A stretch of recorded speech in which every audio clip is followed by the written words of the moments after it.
Hello, and welcome to Wyverns and Weirdos Fathomless, a D&D podcast set in the world of Fierlor. I'm your Dungeon Master Darby, and joining me as always are Eddie, playing Tibble and Damien, Mitch, playing Neris, Jake, playing the Fishman, Joe, playing Alton, Laura, playing Rue and Janus, Emily, playing Cerise, and Zoe, playing Loren. Let's jump into it.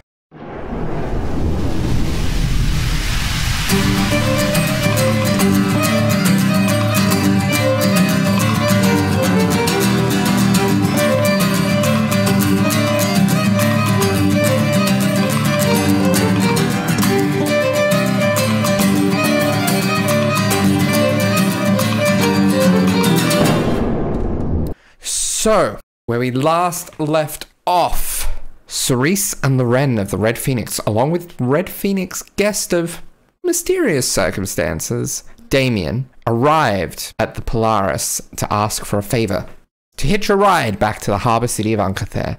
Along the way, Damien made himself known to the entire crew, looking to make connections, while Cerise was approached by Fishman with questions about the mysterious god she serves, and what her future goals may be.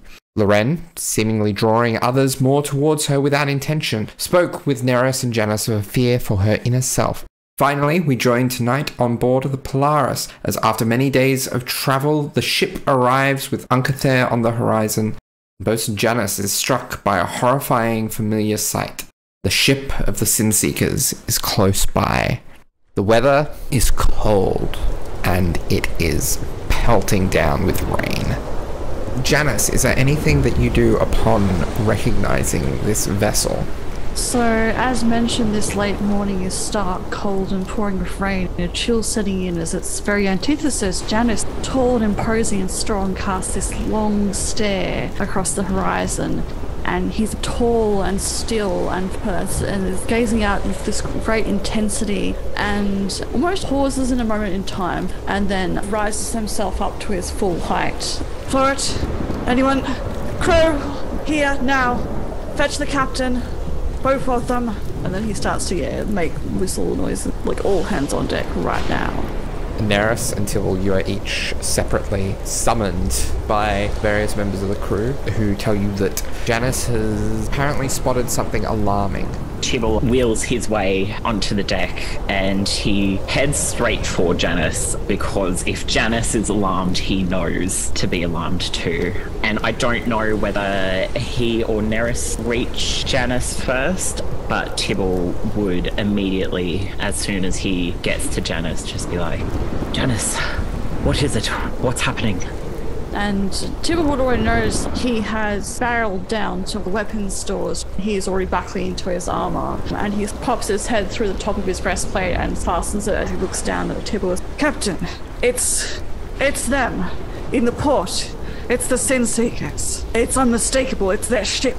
Tibble freezes for half a second, and I guess Janus, you would know if he ever stops, it's never in this way. There's usually a moment of thought behind it. This seems like a moment where everything stops.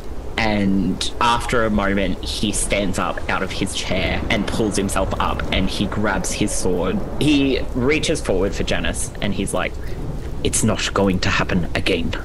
He would be able to sense that tremor that is ever present, but to most, Janus is just standing tall and imposing and fierce as this is crackling of thunder that is brewing, but he is currently not swirling around him. And he just looks down quite fiercely at Tibble and just nods.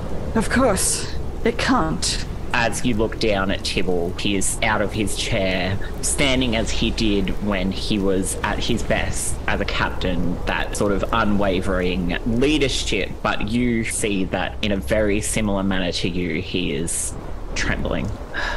We need to find Neris. So for the second half of that conversation, I would say Neris probably overheard, as he was summoned and made way with all haste.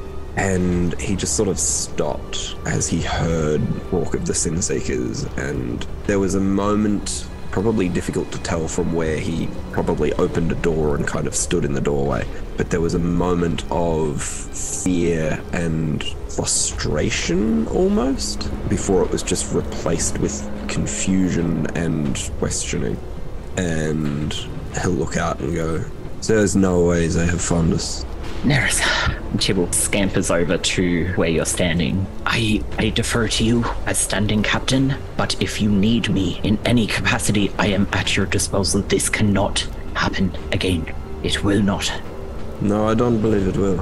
I think we might have an opportunity to right some wrongs here. And he looks up at you, and there isn't anything wavering in how he looks at you. He just looks to you with trust. They could not have found you, and looks across at Janus, and specifically at the amulet. Janus snaps to attention as they arrive. His eyes are brighter than you've ever seen them before. Bolson, I And yet- understand that you may be feeling trapped here. I do not believe they are aware of our presence. No, of course not. But they are docked in Ankathair. Either way, they're having dealings here. And if they're not here for me, then what are they here for? My family live not far from here. And then blankness passes over his eyes and he straightens up a bit more again. This is not something to be taken lightly. And nor should it. Neris is going to turn to just one of the crew, whoever is around. Please fetch the remaining senior officers, and possibly our guests as well. We may need their particular expertise. And Neris will wait and think. Probably just after that crew member leaves, Fishman will probably walk in. Despite it being early in the morning, despite not being sent for, he'll probably walk in and quickly just say, "It's a lot of panic for this early of the morning. I can see why.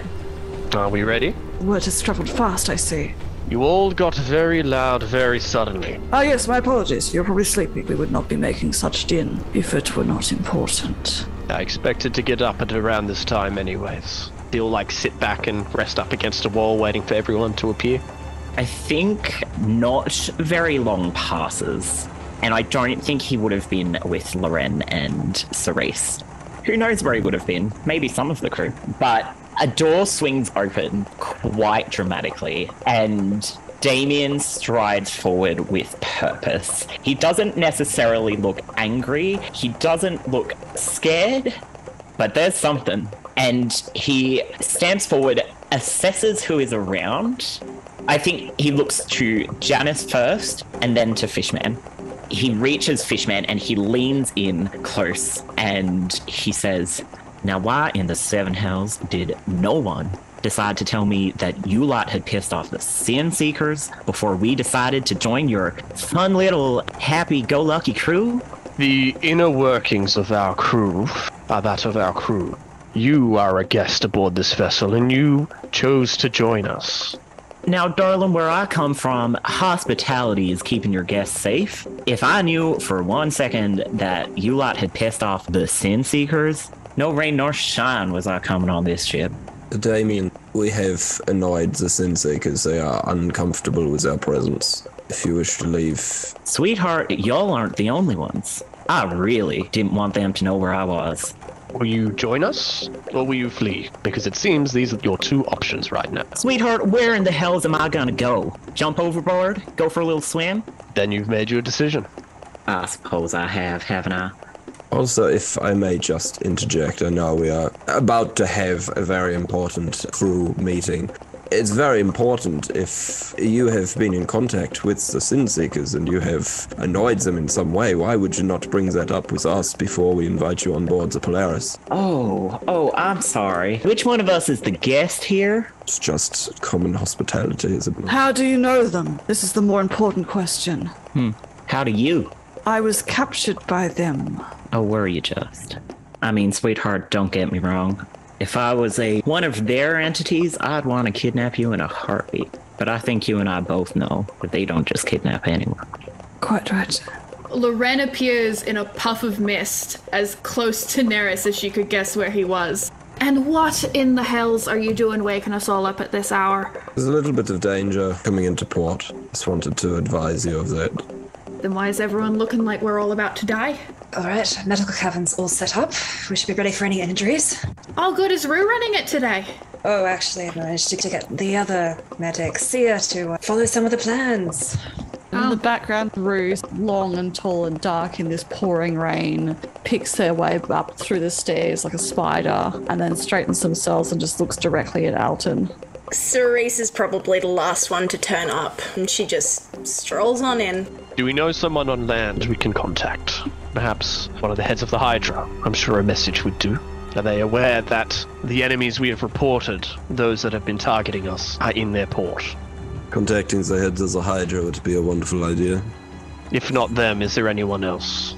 𝗖𝗔𝗦𝗧 is, I believe, still on the island. He is a reliable third party. Otherwise, I do wish to ask of all of you, and he looks at Janus. I believe we may have caught them unawares. Is this a fight we are willing to take, or do we wish to make use of what little wind we have and find port somewhere else? Janus locks eyes with Neris. Janus, you hear a familiar voice in your head. Hello, Stormbreaker. I don't know where you are, but we don't like conflicts of interest. Let's see if we can relieve you of some obligations. Janus stills. What are you doing? Is there any sort of magical interference happening with Janus? Do you have constant detect magic on? I don't. I'm just trying to figure out if something's happening. Roll me an Arcana check. And that was Silenon, was it, Darby? Yes, that was Silenon's voice. Probably while Neris is pondering this, Janus whirls around and claps a hand on Neris's shoulder. Neris, we need to investigate this. They spoke to me in my head, Silenon. That was a 26. You don't notice any sort of magical interference, but based on what Janus has just said, you pick up fairly easily this was a sending spell, which, as an evocation spell, is not affected by the amulet. Can Fishman rush up to the crow's nest, please, and check out the Sin Seeker ship? He can. Roll me a perception check. So that is a 26. No. Right. He'll rush back down and say, the ship is completely barren. Not even a lantern is lit. We have to go. We have to go to port. I have to investigate. My family. Full sails to Ankathair.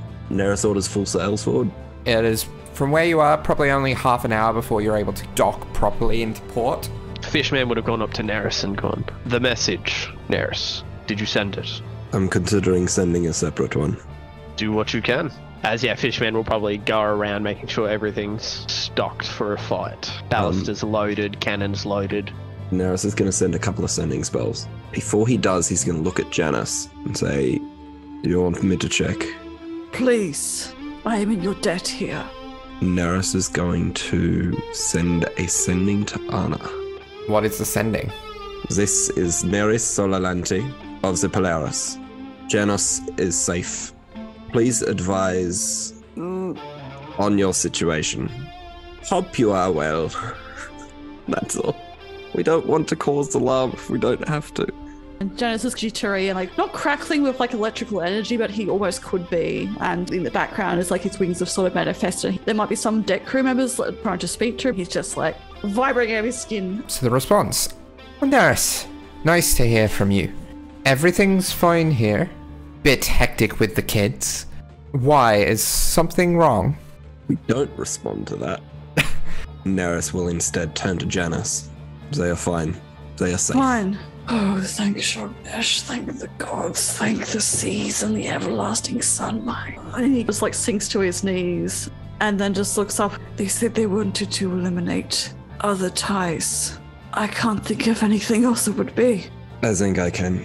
And Neris is going to send another sending. Did Janus relay the sending that was in his head? Yes, he would. But he is super agitated. We send another message. This one is much shorter, much more succinct. It's just Sin Seekers in Ankathair. Prepare defenses. They are planning an elimination. Advise intentions. Polaris. Currently attending to business. We will take things very seriously. Fortunately, we are meeting to discuss matters as we speak. Darby. That vision that Neris had, the one far in the future but very close. When Neris looked at his reflection, it was like an older version of himself, yes? The other people in that meeting room, did they look like older versions of themselves? No. Neris is going to ponder that while we full sail to Ankathair. Alright. Eventually, you pull into port and are able to set anchor and, I assume, prepare to disembark the ship. Neris is going to question the crew. Are we making saves the 𝗖𝗔𝗦𝗧, or are we assaulting the ship? My course of action would be to follow the pursuit of the Sin Seekers, but I understand if the Polaris has a different goal. Tibble walks over to Janus and he stands with Janus and he says, I'm not currently standing captain. I don't want a single one of you to currently see me as your captain, but I'm standing with Janus. Could we have made it that Fishman ritually casted Detect Magic from the period we went full sail to docking? He wants to look at that Sin Seeker ship because it's too good to be true. There is something magical about it, but there's no illusory magic. It would be a little bit conjuration, a little bit transmutation. I believe that the opportunity is too good to be true. There is magic to the vessel. I am not sure if it is trapped. Would have been nice if we could have just burnt the whole thing down while they're away. Could be worth looking into, but personally, I think we need to take those fuckers down.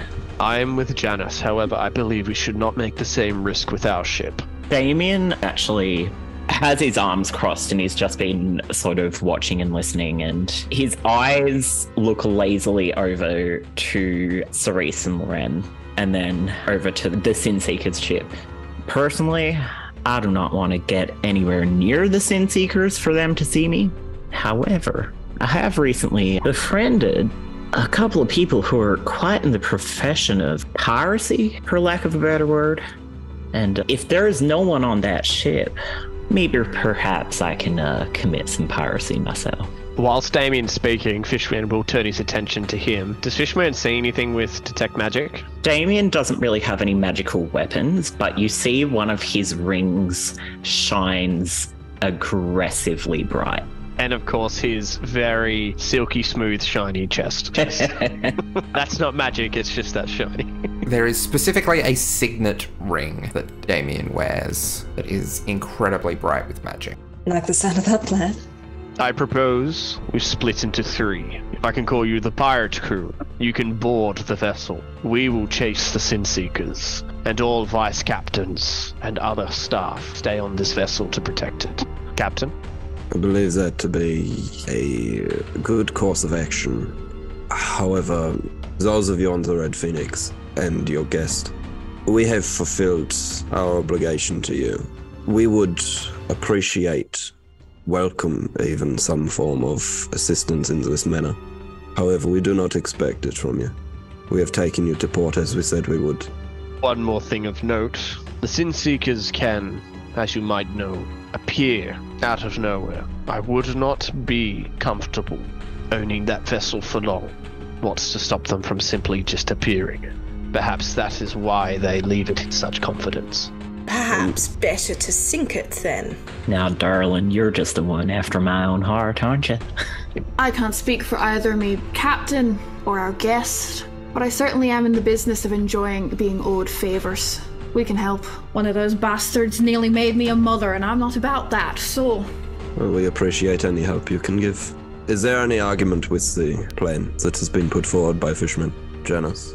I think it is a sound one. I will warn everyone. You do not want to be caught unawares by them. Please be careful. Understandable. After that last battle, they are tough little fuckers, so I think our best bet, if we're going to have any hope, is an ambush. So we might have to travel quickly, but we're going to have to be doing a little bit of information gathering while we do so, and maybe a bit more stealthy. Does that sound right? It is a rainy day. I would be happy to assist with the mists to obscure the rest of us. Rook offers, their eyes brightening up as they tilt their head. Right. Also, Neris, do you know if you or any of the heads of the 𝗖𝗔𝗦𝗧 or something are able to bribe the guards so they don't get in the way? They could cause problems. Tend to in a bit of a hit and run kind of situation like this. We are potentially defending a company that has a lot of stock in the guards. I do not think they will get in our way if our intentions are plain. You believe they're going for the 𝗖𝗔𝗦𝗧 then? I believe that is the possibility. If you have been told what you have been told, I can only apologize. We should make haste. What are our movements then? We approach by stealth and hope they haven't gotten there yet. My concern is they may already be there. My contact at the Hydra was in the process of starting a meeting to discuss similar matters. I believe we must make all haste. Tibble, from where he's sort of been standing, and he's been quite quiet since he moved to stand next to Janus, he pipes up, "What if the Hydra can't be trusted? What if it's us that's betrayed? I make detailed reports on everything that happens on this ship. The Hydra get a copy too." If this is the case, an investigation should probably happen quite soon. I suppose regardless, anyone who has an enemy, we either need to defend, calmly persuade to stop, or kill. So either way, we should be able to deal with this situation. I would, of course, suggest against the latter, but considering the Sinseekers have tried to kill us, pretty good odds that we will probably have to do the same to them. Besides, you were all saying, the ship could be trapped. The Hydra could be trapped. Either way, you're walking into something. Root also then turns, "If you can ensure his safety, perhaps my friend could assist you if you wish to either destroy or take over the ship." And Ham taps his stubby little feet and licks his non-existent little bullet lips. Oh, we'd be so overjoyed to have Ham on our side. I would be more than happy to lend him to a friend. Would you like to join them, Ham? He would be delighted. Oh, beautiful. I've always wanted a pet that can actually destroy things. Let's go. So, if I'm understanding this correctly, Cerise, Loren, Damien, and Ham are on ship destruction duty. Everyone else is going to intercept, potentially, the Sinseekers at the Hydra headquarters. Neris is going to just shoot a quick message to his junior quartermaster, which is very simply, if anything goes wrong, give me a signal. Will do. So, we will call this a very quick skill challenge for making our way through Ankathair. So those on the interception group, we're going to do a series of checks. I'm not going to tell you how many successes you need to make it there in reasonable time, but people can pitch what they want to do to contribute to this. So, for example, Rue has already said they can put their... Yeah, so Rue is going to activate their marine layer once we approach the docks, which heavily obscures. Because it's a rainy day, it's this rolling mist in from the sea, which would not be uncommon in this area. Rue has spent some time while we were docked in Ankathair waiting for Tibble to recover, just observing the area on their own. So he would also have some understanding, albeit not from a humanoid perspective, of what would be normal.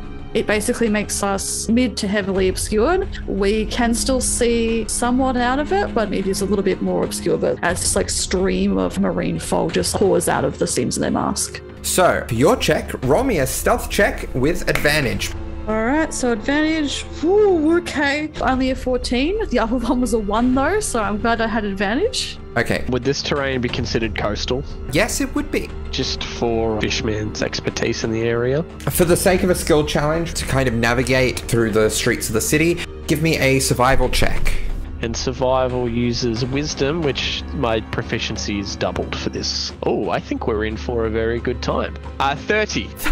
So between Fishman's navigational ability and Rue's marine layer, you're able to very quickly make your way through the city. What else are people doing to contribute? Tibble almost relishes in not being in the chair anymore. And when he's down on all fours, he's moving and maneuvering as he usually would, but he also knows how to move around a moving ship. So basically enabling people to much better move through the crowd.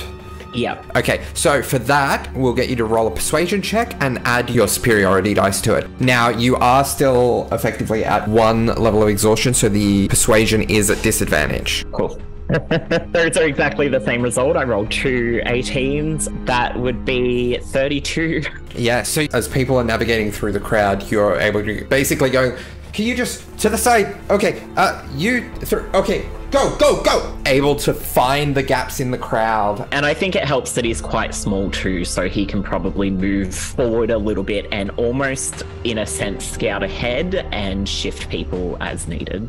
Who would like to pitch their thing next? Alton will. Alton knows what it's like to live in cities, to be out and about. He knows what kind of people get ignored, what gets attention grabbed to him. So really quickly with the resources he has available, he's just going to get out his tinker's tools and put them around his belt. He's going to walk in this really casual stance. He'll grab a pouch from his robe of useful items, which are kind of just sewn in the middle of his capelet thing, and get out a wooden ladder, and he's just going to walk around looking like he's just a labourer out on the docks. So essentially he knows that this kind of person is someone that might draw a bit of attention because they're holding a huge ladder, but then you look at them and you're like, it's just a worker. And it's someone people are going to want to keep out of the way of. So I think for this, I will allow either a persuasion or a performance. Just be aware there has already been a persuasion. So the DC for a persuasion would be higher than the DC for a performance. Do I go for persuasion, which is +2, or performance, which is -1? I'll try performance. So this is just a standard roll. Ooh, all right. 17, so that's a 16. You're able to find your own spots, and people make an effort to give you a wide berth when they're passing you, which enables you to take the best route for yourself. That was success number 4. So you are there at the entrance to the Heads of the Hydra's HQ. As you are approaching, you see 5 figures enter. 4 of them familiar, the last of them cloaked with a hood up. The cloak is dark, black predominantly with viridian green trimmings. The cloaked figure is wielding a rusting copper staff, green tints to it. The end of the staff is almost like a clawed, gnarled hand holding on to a crystal orb. And the 5 head into the building with that figure leading the way. Have any of us seen that particular style of staff or the ornament or anything like that before? Roll me a perception check now. 16. You don't really recognize it, no. Meanwhile, back on the docks, Cerise, Loren, Damien, and Ham, what is your plan to firstly get aboard this ship? Damien turns to Cerise and Loren. Now, darlings, I may or may not have certain connections with these people. I may or may not have pissed these people off. However, what if myself and the big fella here, we go on ahead and scope it out?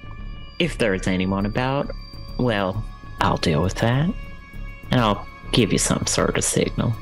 And keep all the fun to yourself. There's a lot of information on that ship that we could use.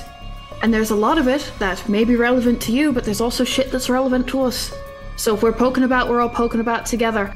And if we need to call for help, there's still a whole crew on the Polaris, and they now owe us a favor. Loren. And also, to be fair, Damien, I don't actually trust you to go ahead on your own, if I'm just being honest here.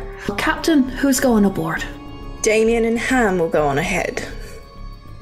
And she just holds her hand up. Damien looks genuinely surprised at that, but then just sort of preens a little bit. Now don't get too big for your boots. I would never. These are big boots. All right, big fella, you ready? And Damien puts a hand on Ham, and after a moment, they're gone. And Damien dimension doors into the ship. So when Damien disappears, Cerise just turns to Loren and says, if things do go south, it's better off if he gets hurt than us. At the risk of losing information? Yes, there may still be ways of getting that information. Damien, can you roll me an investigation check as you search through the ship? What does he see? It is an incredibly lavish, ornate ship. Now, you would have gone onto the deck. You note there used to be a standard ship's wheel at the helm of this ship. There is not one as it is currently built, but it is lavishly built, almost over the top in its decadence. Cool, that's a 16 investigation. He's got a tier of priorities here. The first tier of what he is trying to look for is people, to make sure that there is no one here. I would also like to cast Detect Magic. The second thing that he is looking for is items of magical value that they may have left here. And the third thing that he is looking for... For the 16, what I will give you is there are no living entities present. If you go into the ship itself, it appears it's crewed by essentially a fleet of unseen servants that are just going about their business. There aren't many significant magical items of great power or worth, except for one that you find within a room within the ship. Within this one room, there is a chair that puts everything to shame. And it is absolutely radiant with magic. Excellent. Damien turns to Ham before he starts looking for information. And he says, "Go along now, fella. Go get the others." Meanwhile, back with the Hydra-seeking crew, you've just seen these 5 figures enter the headquarters. What is your response? That's them. So I believe Janus saw the boss in shadows once. It was a projection. Yes. That's the boss in person. They never turned up when I was there. You're right, Janus. They are going for the Hydra. When he looks down and regards Tibble, or they're going to do business with them. What matters here, regardless of the outcomes, is there are only 2. They are here to destroy the Hydra or to make peace with them. What matters here? Fishman. Yes, Captain? Do you trust Elton? I do. Rue, do you trust Tibble? I do. Janus, do you trust me? It's kind of a flash of light over his eyes as he turns again to look at you furtively. You know the answer to that one. Then we all know where to put our faith, regardless of what happens. We stick together. We all make it out of this. As a team. As a team? Yes, as a team. Yeah, alright, we got this. Now, how do we propose to deal with this? Well, my concern would be making sure that if the Hydra are innocent here, they are kept safe. Perhaps stealth, but stealth of a different kind. If they are walking in broad daylight, the Hydra are aware that they are coming. There is a meeting being conducted, whether the outcome of that is known by both parties or not. Perhaps if some of us are more inclined to be stealthy, some of us are more inclined to be conversationally apt, some of us are very good at punching things until they stop moving. Potentially, what if some of us go in for an unscheduled visit? Some of us sneak around, and the others identify any threats and nullify them. We don't know if these 5 were completely on their own. Otherwise, we can all either wait here or walk in together. And whatever happens, happens.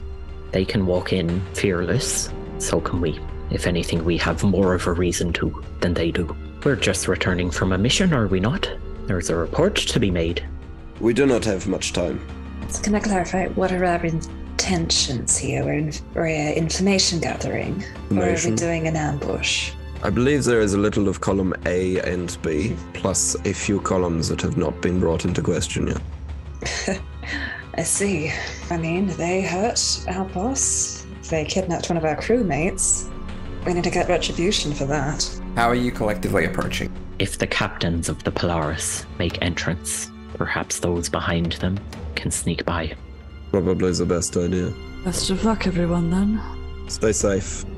So, as you enter, you see at the reception desk a slumped, somewhat withered form just collapsed on the desk from their seated position.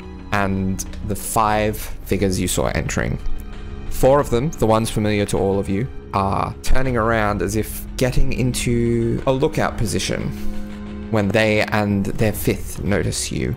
And when you notice the 5th, there's something eerily familiar about their face. Years older than you see him before you now. Gnarled, scarred, and with a rough grey beard.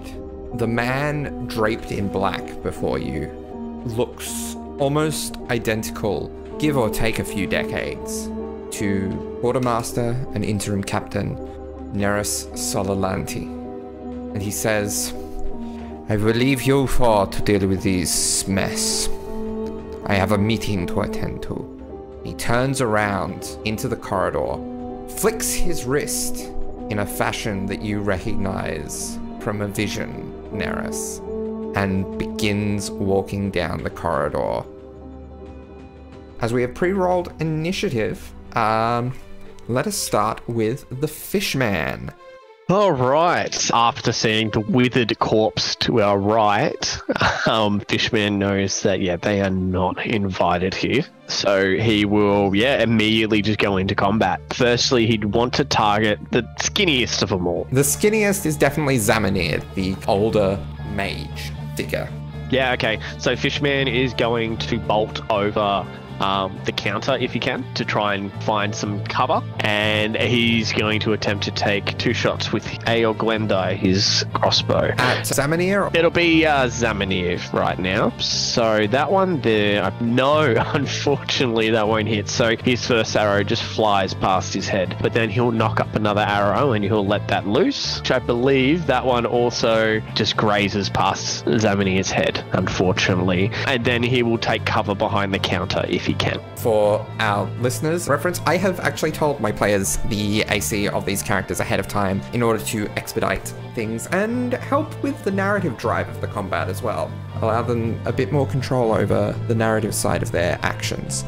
He will cast Hunter's Mark on 𝗖𝗦𝗧. So he is marked. Next is Alton. This whole situation seems to be leading into combat. I think Alton would have been staying back a little bit, but hearing this rush of noises and everything, he'll charge forwards and get out his pistols, load them quickly. And which one was it that attacked Tibble? Was it Rort? I believe Rort did the bulk of the damage. The ogre figure with chains draping down their arms and hanging down to the floor. So Alton will fiddle around with his pistols a little bit to load them up with some poison damage, and then he's going to take aim and fire at Rort. So first one hits, was 24. Oh, 1 point of poison damage. 11 points of piercing damage, 1 point of poison damage. So 12 points of damage total.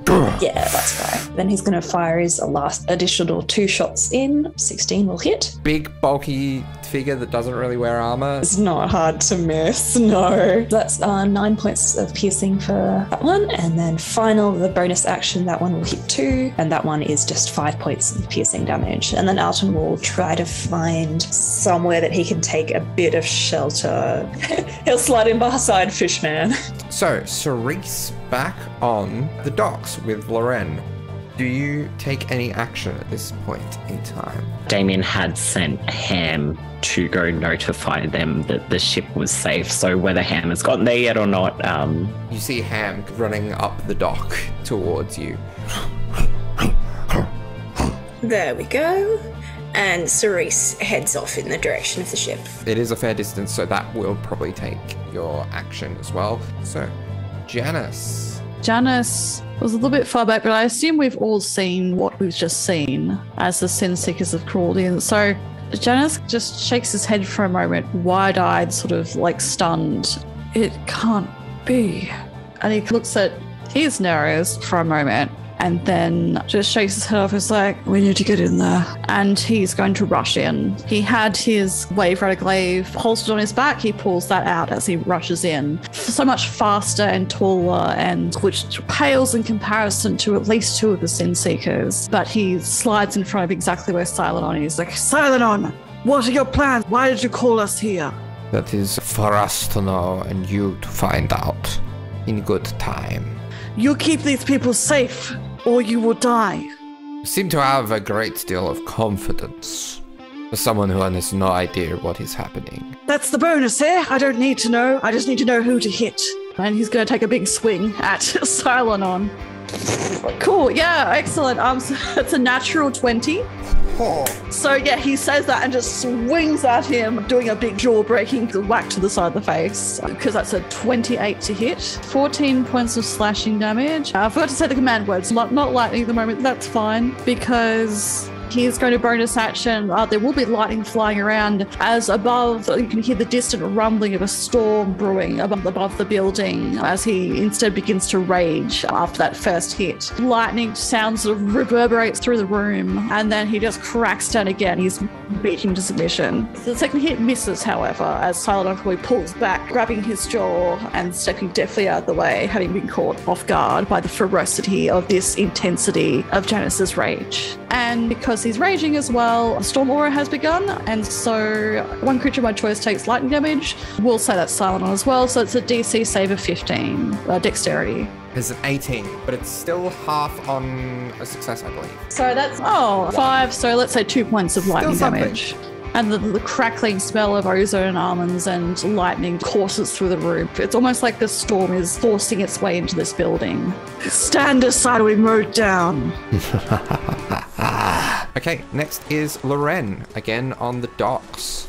So 𝗖𝗔 has just taken off running.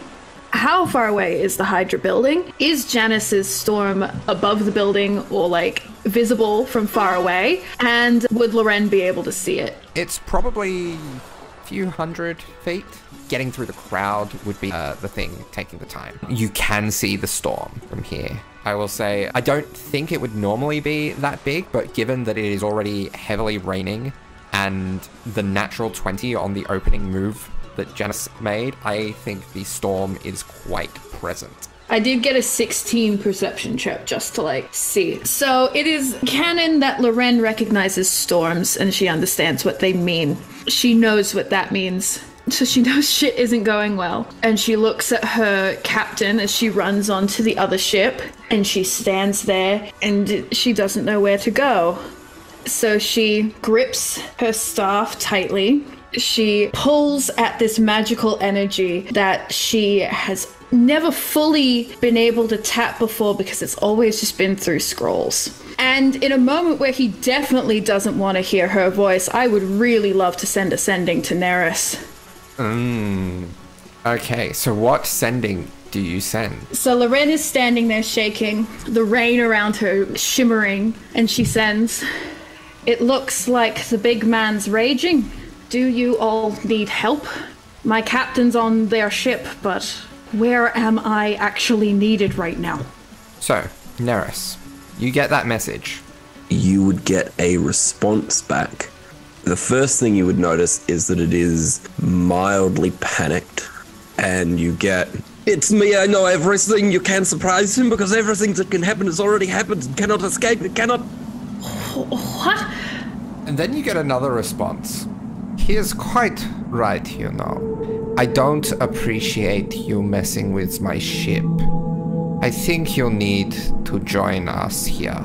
Damien, Loren, 𝗖𝗔𝗦𝗧, and Ham, I need you all to roll charisma saving throws, please. You can choose to fail it if you want." Okay, so I am purposely rolling at disadvantage because I think Loren is too in shock in this moment to willingly fail. And I got a nat 1. Oh, wow. Damien rolled a 25. Okay, 𝗖𝗔𝗦𝗧. 13. And Ham. So it's just a flat roll plus charisma, which I believe is actually not very much, even though Ham is very cool and handsome. I got a nat 20 for Ham! The natural 20 usually wouldn't be an auto success on a save, but I'll allow it in this instance for simplicity's and narrative's sake. Damien and Ham managed to resist this spell. 𝗖𝗔𝗦𝗧 and Loren, you find yourselves magically teleported into the entrance hall of the headquarters of the heads of the Hydra in the middle of this combat. Neris, what the fuck? Well, that was interesting. And smoke starts appearing. Did Neris hear the response as well? Neris did not hear the second response. He will in a few decades, though. You technically still have your bonus action, Loren. Oh boy! I guess I'm just gonna slam my staff on the ground, and when I pull it back up, the trident prongs are all extended. Alright, next is 𝗏. 𝗏 is going to go up to...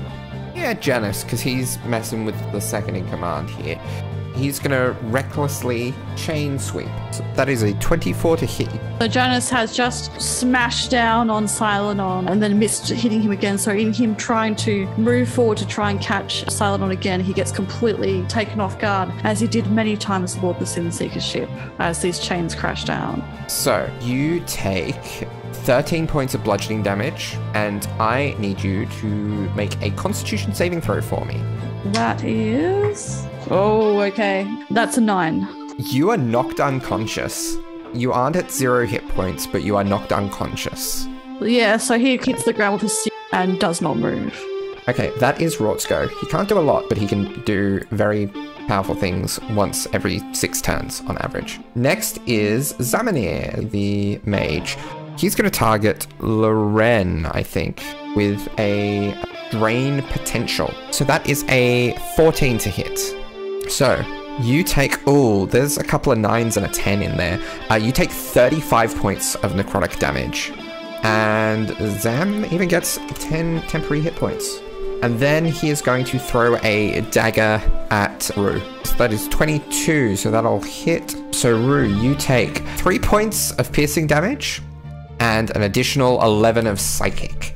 So Rook is like, as his little dagger just tinks off, and then they just shake as like their eyes flash with different colours in quick succession as the psychic damage takes hold.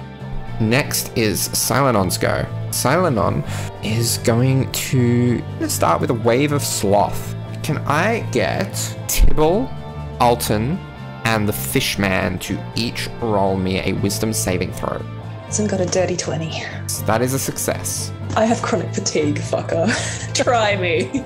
Tibble got a 17. Fishman got a 22. Okay, you all succeeded. That is Silenon's go. And Tibble, it is now your go. So Tibble looks at the scene around him and he looks at Neris, his Neris. What does he see? It starts with confusion and then recognition, understanding, and as Neris pulls his eyes away from that hallway and looks at the carnage in front of him, it turns just to fear and understanding and devastation as he realizes that possibly he's had a fairly big hand in this. Tibble takes that in, nods, and then turns away again. He raises his Starseer Cutlass and he's going to cast Fairy Fire. And as he does this, he says, I know the people in my crew. This is not the future that they will get. He's going to use his bonus action to rally Neris. I trust you, lad. This is not your future.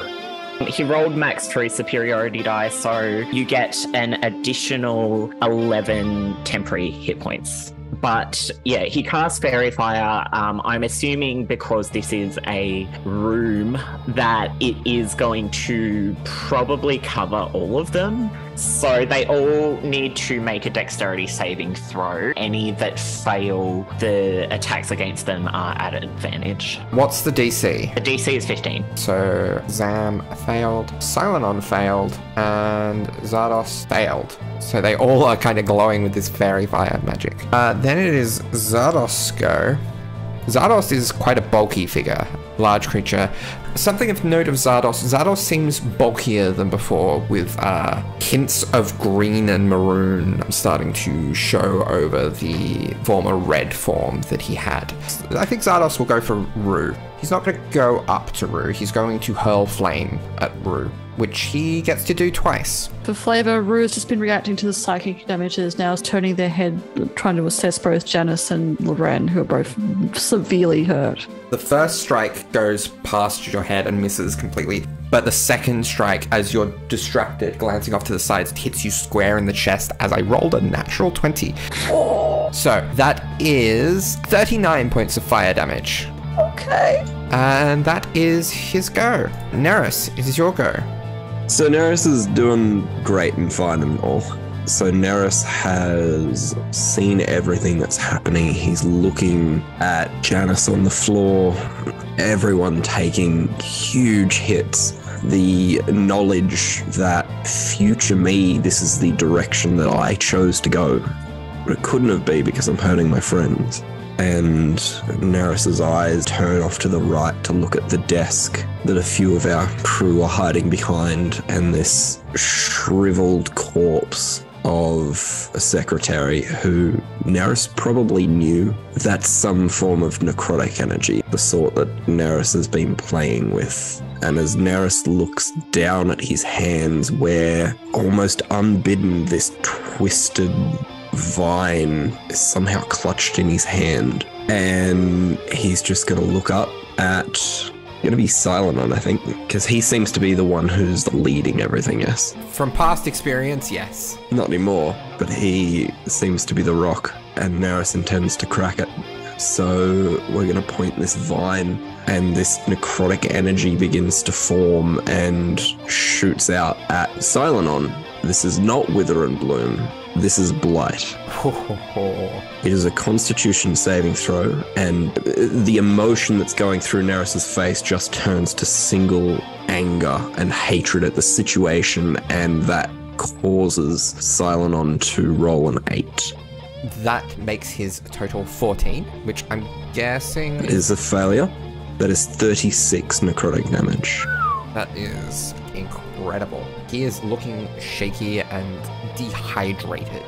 Do you have anything with your bonus action?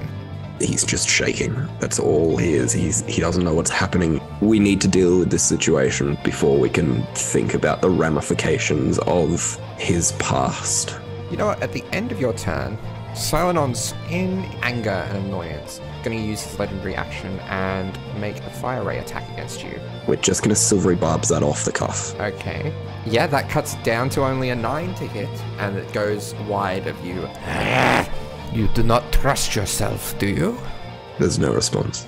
Alright. Rue, it's your go. So Rue, as ever, is reacting in that slow manner that they always do, which seems almost too slow for the whirlwind of battle. So they look through the fall and they get hit by flames. They turn around to try and keep track of everything. And then they finally seem to make a decision, and spider-like looming make their way to Loren and reach a long clawed hand down in almost blinding speed. And the light behind their eyes flashes this intense bright energy and almost seems to surge through the seams of their mask down through into their hand as they pump 30 points of lay on hands into Loren. And Rue then turns their head, crouched by Loren, looking towards where Janus has fallen, and they just call out to the Sin Seekers, "Why are you doing this?" We do what must be done. But hurting others is always the poorest choice. Just know you struck first. And then with their other hand, more light surges out through their mask, and with a bonus action they're going to cast Spiritual Weapon, which this time it's going to take form of... It's almost like the Polaris itself. It's like a little miniature ship. And the ship turns over and is... I guess it's going to hit Rort, or try to. Okay, cool. I'm going to take a picture of that. I rolled another nat 20. Oh. That was with a different dice to Janus's dice. So that's a D8 plus 2, so 5 points of radiant damage, I believe it is, plus the total, which is 10 points of radiant damage. So 15 points of radiant damage all up with Spiritual Weapon as the Polaris kind of just like turns over and just cracks into this hulking change figure. All right, next is Damien back on the Sin Seeker's ship. So... could Damien tell that there was a spell cast to try and pull him away? Yes. Okay. He is very concerned about that.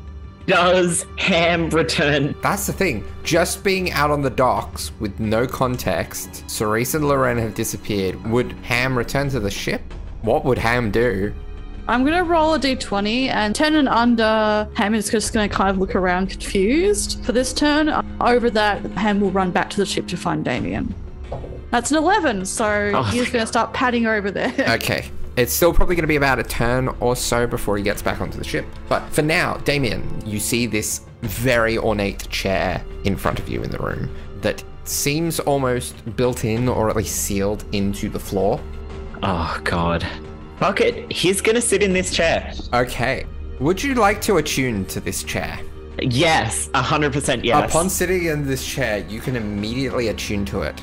You feel numb along your legs and arms, almost like the most intense sensation of pins and needles you have ever had. And as that feeling fades to the back of your mind, but doesn't go away, it just is there long enough to just be acceptable as your reality now, you realize you are one with the ship. This chair is a spell jamming helm. You are now in the pilot seat of this ship that is capable of sea travel, air travel, and space travel. Oh, good God. And we'll see what you do with that on your next turn. Yeah. Okay, next is the Fishman. All right, so Fishman is quite concerned because is Janus still on the ground? Is Janus still unconscious? Yes. All right, so Fishman saw Rort do that. So Fishman is going to stand up from underneath the counter. He will do something which people haven't seen him do before. He's going to place what looks like a thin bit of metal up beside his cheek, and his tattoo glows a sickly green. He'll point his hand towards Rort, and a ray of sickly green shoots out and into Rort. Now, I believe that Rort is both fairified and did a reckless attack, yes? So, like, either way, it would be at advantage. So, that is... Ooh. So he definitely gets hit. He takes 14 poison damage. Rort is looking shaky. Can he also make a constitution saving throw? That is a 22. That's fine. But on top of that, Fishman is also going to get a number of temporary hit dice as his tattoo slowly fades away with a pulse around him. So he's going to receive 6 temporary HP. Next is Alton. All right, keep them back. I better help Janus. So Alton will duck up from behind the... Is there anyone right next to him? Rort. Rort is next to him. Okay. Well, I guess probably since he's doing this consecutively to Fishman, Rort will be currently getting distracted, so Alton's going to slide in there and try to see if he can heal Janus. What's going on with the Janus situation? He just got knocked unconscious? It's kind of outside of the scope of the ability, but I'll allow you to attempt a medicine check to bring him back to consciousness. Alright, so he's gonna look embarrassed. That was a 12. Yeah, it's gonna take a bit more than that to get him up and conscious again. In that case, with that medicine check, what do you know if a healing potion would work? A healing potion would not work. Dang. In that case, I guess he'll call out and be like, Rue, might need magical healing on this one. And then I'm gonna do an action surge and I'm going to attack Rort. Awesome. First one on here, that's a 30. Loving it. And that is for 10 points of piercing damage. For my second one, I'll pop in a bit of poison damage as well. That's a 21. That'll hit. So I'm getting a d6 poison. Come on, do something good. All right. So 9 points of piercing and then 3 points of poison for that one. Ooh. That meets. Just hits him, just kind of skims against him. And so the final one, that one is 3 points of damage. And then he'll just be there standing protectively over Janus, like pistol pointer right in this guy's face. Cerise, your go. From the moment that Cerise appears in front of everybody in this reception room, she has sort of been smoking. As she stands there, her eyes slowly start glowing amber. The smoke starts shifting and moving to shadows, and next to her sprouts up a figure made of shadow. It looks vaguely like it would be her shadow. So this is Summon Shadow Spawn. And bonus action, she is going to Hexblade's Curse on, I believe, the one that went for Loren was Zam? Yes. Him. And she gets her little shadow spawn to go after Zam, because the shadow spawn goes directly after Cerise and I can't do anything else. So he's just gonna do one attack. That does indeed hit. So that does 13 points of cold damage. Chilling rend. Cerise is also going to walk up to Zam and get within like 5 feet of him. Alright, Janus, at the end of your turn, can you please roll me a Constitution saving throw? You do get advantage from this as well, as the silvery barbs that I cast, I sent to Darby as well. That advantage goes to you. Thank you, my man. Cool. So that's a 20. Okay, you are conscious again. And he doesn't like move far enough, but he rolls away because it's almost like he's sort of struggling to get up, but his eyes do snap open, as Alton and whoever else is paying attention would notice. Next is Loren, as that happens at the end of Janus's turn. So, while she has gotten healed, she did take 35 points of damage and go down to 15 hit points. And not mechanically, but just in my own brain, I've sort of decided in the past that 15 is sort of a threshold where I start rolling a dice for a certain thing. And it's a wisdom save, and I have a +1, and I rolled a real smooth 2. So, there's no talking my way out of this one. So as she gets hit with this necrotic damage, she kind of falls to one knee. Not enough to be prone, but just like falls a little bit, head down. And even as Rue comes over and heals her, and there's this burst of light through her body, Rue, there's this moment, even as you're doing other things, as you're talking to other people, where the magic you send through her body seems as if it is shimmering over shapes that shouldn't be there. And as you take your hand away, and maybe even step back, unnaturally, Loren throws herself up, her back almost breaking with the force as her head is thrown back, and this scream is let out. As once again, these spines begin to shoot out of her skin. A lot of you saw this in the last combat, but this is worse. These aren't just spines, there are wings growing out of her back, feather by feather. And Neris, both Nerises. You've talked before about how you see the future as a series of screens, as things that can change and alter and flicker and maybe even be glitched out by lack of sleep or anything like that. In a moment, they don't go blank, they don't even disappear, they explode. There is no future around this creature. It's no longer Loren. It is a myth. We live in a world of dragons and demons and fishmen and time-traveling wizards who are their own enemy. So what does it mean to be something that becomes a legend? To be so incomprehensible that those that see you explain you away. In the middle of this combat, in the middle of the Hydra, in the middle of the busiest city in the Alec Isles, a siren has just begun to scream. And I wouldn't like this to happen, but it's what is going to happen. This scream does not hurt. It's almost beautiful as 100 voices begin to sing to you. And I need everyone to make a wisdom saving throw. Everyone. What is the DC? 16. 16. So for reference, Azam and Silenon succeeded their saves. Rort and Zardost. Rue fails, Janus makes it. Elven resistance to charming, I made it. Cerise makes it. Tibble fails. And Neris got a 16. Meets beats. Fishman? Saves. It's all good. I am so sorry, Rue and Tibble. You both take 2 points of psychic damage. You are also incapacitated, as you are charmed. If you are more than 5 feet away from Loren, you must move on your turn towards Loren by the most direct route, trying to get within 5 feet. You can also repeat the saving throw at the end of each of your turns. If the saving throw is successful, the effect ends on you. And everyone who saved is also immune for 24 hours. So that is Loren's go. And it is Rort's go. So simple chain sweep on Janus and Tibble. I'm going to need each of you to roll me a dexterity saving throw. That's 14 for Janus, which I believe does not make it. It meets. Tibble rolled a 19. You still take damage on a success, but it's only half as much. So both of you take 5 points of bludgeoning damage. Tibble, you get to make another wisdom saving throw. That's a 19. You snap out of the stupor that you were put in from Loren's song. He kind of keels over gasping as a chain sort of hits him, and he is jolted out of this compulsion to move towards this creature that was Loren as a chain that is all too familiar sweeps past him. Zamanier is going to use Gravity Wave, causing a rippling wave of magical gravity to fill a 30-foot radius sphere centered on a point he can see within 100 feet of him. So that's basically, in a room this small, it's going to affect everyone. So I'm going to need everyone to roll a strength saving throw.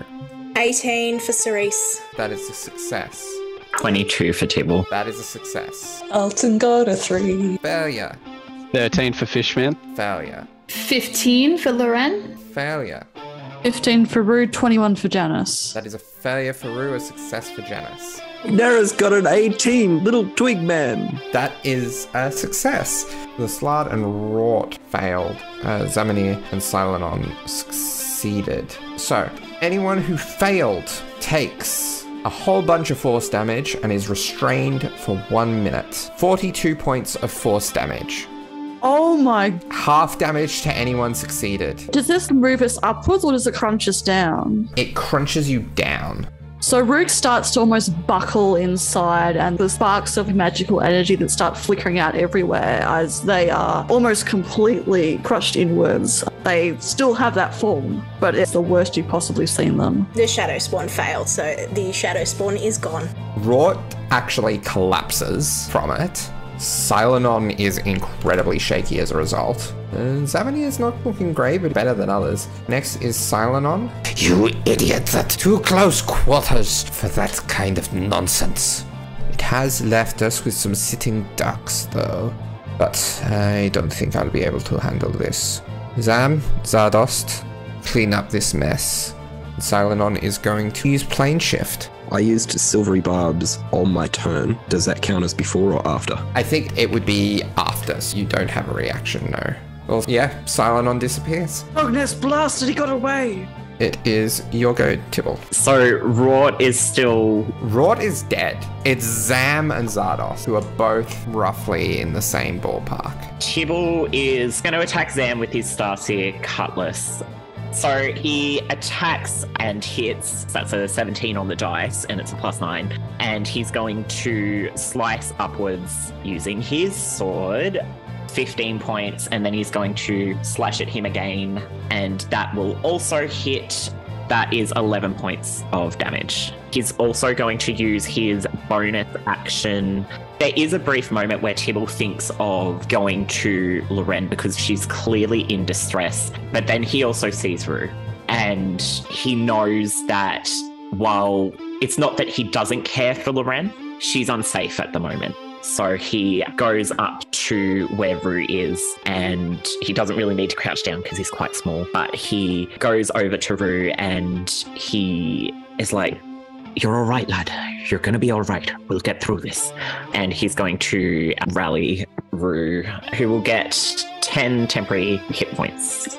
Bruce hatched back a little bit, still sparking this magical energy that has seemed to brighten a little bit. And they nod, but they're still staring at Loren, who is transformed into this creature. What has happened to her? I don't know, lad. So, next is 𝗖𝗔𝗦𝗧, who was fully affected by the gravity wave, so is restrained, but is able to break free of the wave of gravity to have movement again, but not until his next turn. Then is Nerys. So, this entire fight, since seeing himself, Nerys has not moved. His feet have stayed in the same spot. The only thing that has moved is his head turning to look at things and his arm raising up with that twisted vine. Nerys looks over at Zam, who is not doing great. Did I tell you that you die here? Or did you not need to know? No response. Just a look of disdain. We're going to turn the vine on him. We're going to do blight again. Con save. That is 10, so failure. How much damage can you do? 31. He is looking incredibly withered. There's blackened, dehydrated skin going up his arms, at the side of his face. The face itself seems stretched taut as it is pulled in against the skeletal structure. Roll me a charisma saving throw, please. That's a 4. Okay, your vision drifts from the scene ahead, and it picks up with a familiar sight. I am afraid that we have reached a very critical point in our operations here. You hear the words again leave your lips as the room is filled with darkness. Though you can see through it as if by magic, necromantic energy rises from the ground, withering all but 4 of the Hydra leaders before you. Chiaro throws 2 daggers at you, one of which you easily deflect away with a shield, though the other digs deep into your shoulder. A focus point of gravity pulls the 4 Hydra into collision with each other as a barrage of arcane motes fly towards them, downing Chiaro. Rosh is banished as the darkness drops and a blight spell causes Azun to wither away. The figure you are watching through the eyes of stands still, and swigs a potion. That is all you see. Rue, can you please make me a strength saving throw at the end of your turn to see if you can get out of your restraints of gravity? So that's strength. Oh, so it's a 19. That is enough, so you are able to recalibrate correct for the gravity that you're experiencing. Very quickly, Rue also needs to save against Loren. Yes. And you take 1 point of psychic. So they do actually make that. It's a 19 wisdom saving throw. Finally, Damien, back on the Sinseeker's ship. You're in the spell jamming helm. What would you like to do with the ship? Okay, first of all, Silenon. Nowhere to be seen. No? Secondly, Ham. Has Ham made it back to Damien? I'd say at this point, probably, yeah. So Damien, from his position at the helm, looks down at Ham, who is looking at him. I imagine probably curious. Damien, from his throne, for lack of a better term, reaches out and pets Ham behind where I guess his ear would be if he was a normal dog. Well, buddy, it appears we've been abandoned. Feel like coming on a bit of an adventure? I imagine reticence and confusion. Oh, don't you worry, sweetheart. We'll come back. And Damien is going to take the helm of this ship. And I can imagine there are a few members of the Polaris crew who have been warily keeping an eye out while protecting the Polaris. And they would see the ship that, as far as they're aware, is a danger. They watch as it floats up into the air and shoots off. As the ship ascends, that's the image we're going to leave on this week. Holy shit, yes! Holy shit. Darby, this is shit. brilliant. That is so Get fucked. cool. Please remember to like and subscribe. Let us know what you think of the episode. We'll see you next week and hopefully we'll survive, or some of us will. Thank you for listening.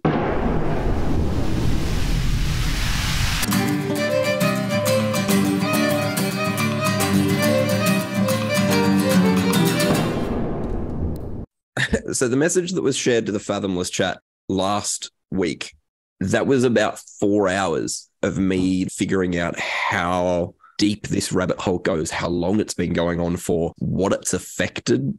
There's a lot here. So I am reacting like I've heard this for the first time, but I've had a week of just shitting myself thinking about just how far this goes. Yeah, but no, that vision, that got me. And then I asked Darby a couple of questions and he's like, yep. I was like, great. This is Amazing.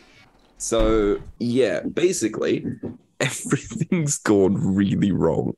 So on the 8th of August, I noted down a quote from Mitch in like the post-episode preamble. Mitch said, depending on the direction we go, 𝗖𝗓s could be the end of the campaign. The big bad. As a joke.